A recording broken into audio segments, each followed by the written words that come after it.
of God, there's no contradiction. Everything just is quietly and nicely. So don't let me veer to another thing. You've got the big picture from God, but you don't have the details yet, and you want to move with the big picture. Is that a risk? Is that there's nothing wrong in taking risks to start with. Remember, we said tough calls are risk anyway. So don't let's even predicate it on whether it's a risk or not. Risks are good. The whole Christian life is a risk to an extent. So I don't have problem with risk. We have to. Don't go away from here with that impression that we have to. I'm standing here because I've taken risk. It's a journey. When Abraham left the land of Hor and was going into the promised land, God did not give him the full map, did he? Faith for me to step out based on the big picture without waiting for the full details, or how much of full details should I wait for before I step out? Does that is a question all of you can relate to? Good. And so the answer is very implicit, isn't it? Number one, God that has given you the big picture, don't stop praying. That's my suggestion. And I'm sure anybody here can answer that question now since we've teased it out. Don't stop praying. Can start taking little steps.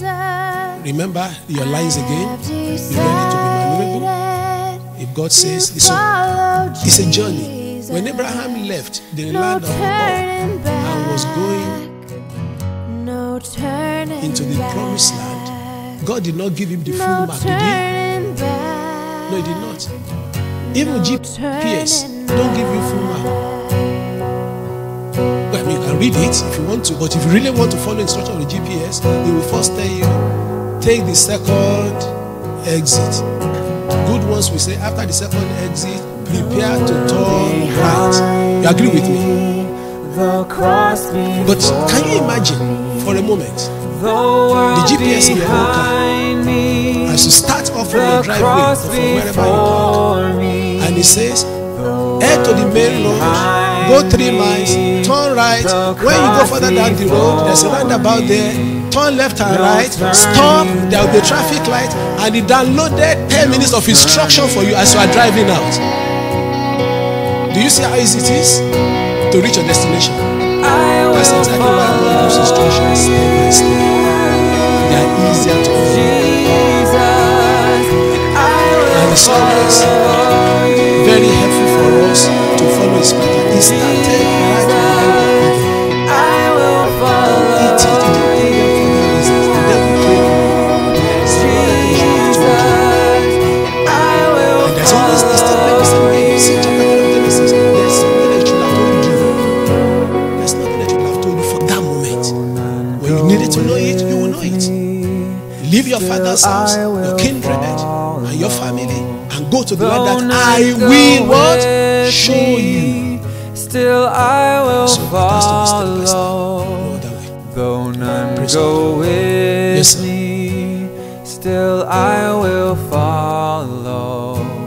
No turning back, no turning back. Thank you so much. I may wander, I still will follow. The experience you've had. Though I may wander, I still will follow. Brother Ben told us about it because that really pushed me. Because in my mind I believe when it comes to tough decisions, it has to do with people. For example, family, you have to think of your children, your wife, his ministry, working with people who are it's not in the Bible, but there's a saying that you are falling into that. There's a saying, they say the voice of the people is the voice of God. People have, maybe God is trying to use this brother to speak to me. And again, if I take it a bit further, working with people, maybe when you call the committee together, because I wrote it down that you share the vision with the team. Is it that the brother did not catch the vision? Is it that he did not believe in it? So when it comes to ask my question, just in my mind thinking the place of vision when it comes to tough decisions, and when you looks like people do not catch the vision, or maybe they do not think it's the right thing to do. You mentioned in passing by, just wondering how you can help us with this. It's something very important. Thank you very much. Let me give a start to that one. If you have comments or you want to help us further, please feel free to do so. Very profound question, very profound. And you're talking from position of a leader, casting a vision and not the rest of that. All visions will be tested. And most people begin to divert from their vision when obstacles arise. So you could have caught the vision, but I told you the money was not coming in. I told you it was looking bigger than you thought. And immediately, because of level of maturity, because maybe part of the providence of God so that I can tell this story, because he was not the primary visionary, it was very easy for him to be diverted from it.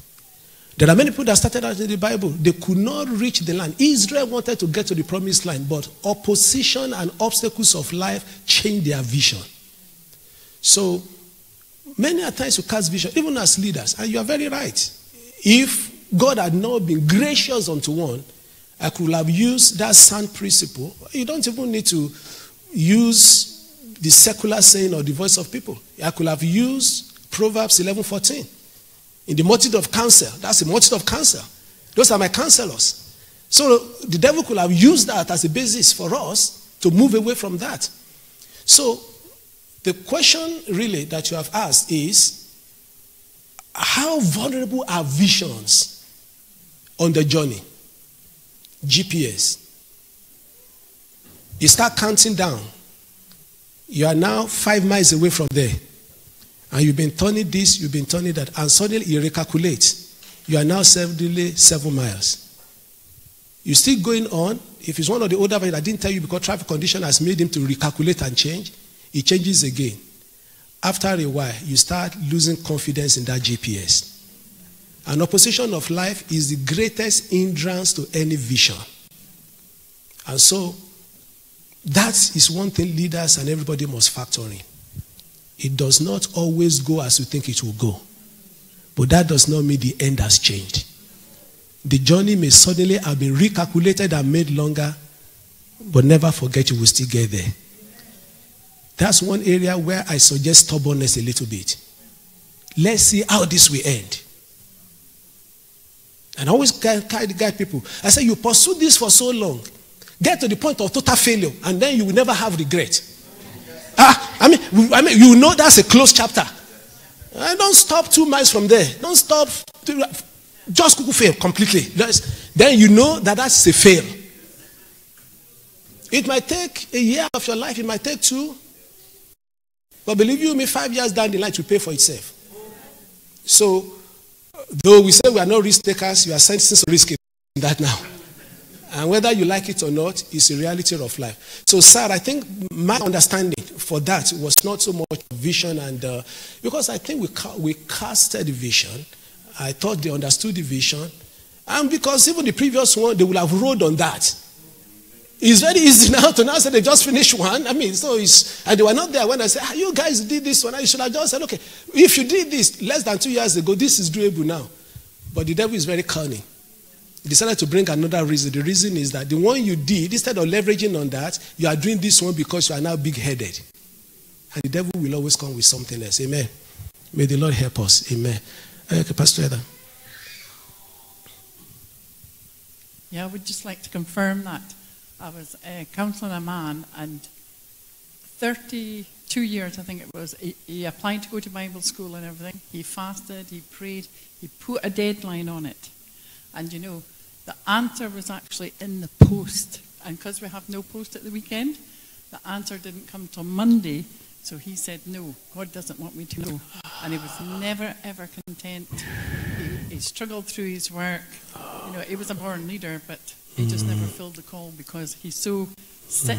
The mindset said, no, it never comes, so God doesn't want me. I said, but it did come. The answer was in the mail. I says, you know, you need that flexibility. Absolutely. You know, for the answers. So we really do Amen. have to watch that bit. Okay, thank you. Very good, very good, very good. And that's the same issue of drawing the line. And it's usually, respectfully, hope I'm not being too hard. It's something I've been dealing with and I've dealt with. Hope God will help me finish dealing with it. It's the issue of pride. You know, we want to save face. You know, we all want to appear tough. Nobody wants to appear that, well, I've changed my direction. Feel free, feel free. The end will tell. Okay? All right. Okay, I think we make that the final. They've been telling me time up, but I'm ready to stay here. Yes, sir. A quick addition to this, and you picked on the last point. A leader that has a testimony to share, similar to what he's asking you to do in a new vision, it's a given. And there's a place of leadership and a place of sharing a vision. If your vision is being questioned at the last minute, not at the beginning where it's been ratified, I think there's a problem. So you assign responsibilities to people. Sometimes they might not be the right people, and that is a learning also for that leader. I've assigned it to this man has done well in a particular place. That's true. Then no, maybe he's not the right one, and I have misjudged that particular assignment to him. Okay. Because I know the history of the Palmerston, I know the history of this place. I know the history of Pastor Darkness Church. So the three men involved cannot tell me now that they want to, when I have the testimonies and I've been part of it, and I ask them questions. So I think, I'll hate to know who this person is, but but when you have great men that have visions and they have testimonies to back it up, I think the man is shortchanging himself. Because I don't know how he'll look at you. I don't know if it's still in your church. It can be, it must be disheartening to see it happen where he has failed. So I think that is another learning. How do you bring that kind of person back into the fold? Thank you. Yeah. My answer is probably not typical that we'll give now. Let's see the providence of God in this. Let's see God building a story for himself in this. Let's just see that. Let's see that. I totally agree with you. Principles to be learned, which must be followed. Track records are very important. I think Acts chapter 13, it says there was a prophet, there was a man, Agabus, whose daughters prophesied. He said it was the same him that prophesied that would be famine in somewhere, and the famine took place. And immediately after that, he then told Paul something or something like that. You remember that part of the Bible? Okay. Why did the Bible say that? Track record. This man has been prophesying. The last prophecy he gave was true. And therefore, and even, when he prophesied unto Paul and all the rest of that, Paul was even working. Of course, the prophecy came to pass. You are a senior apostle. My track record is speaking. How much more when the role was reversed? It was Paul that was even, if we look at, church government hierarchy, it was Paul that was above. And God was saying, this younger man has a track record. Paul listened. But providence of God was that Paul must go to Jerusalem. So the prophecy was true.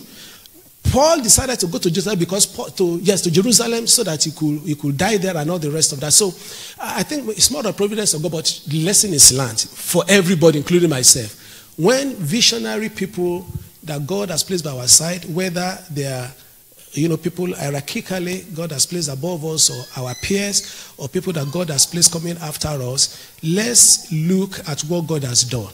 It does not necessarily mean that we'll do it again, but let that open you up. Let that bring the benefit of the doubt. Don't just have that audacity, and I don't go to that's where you were going. That would have a bit audacious to just then rubbish everything. And I said, big head, where was that coming from? Why would you think that? But remember, there's an enemy outside there that is always also playing his game with every one of us. So the lesson is that you and I are not immune from that. Let's be careful, and the Lord will help us. God bless you all. Thank you very much.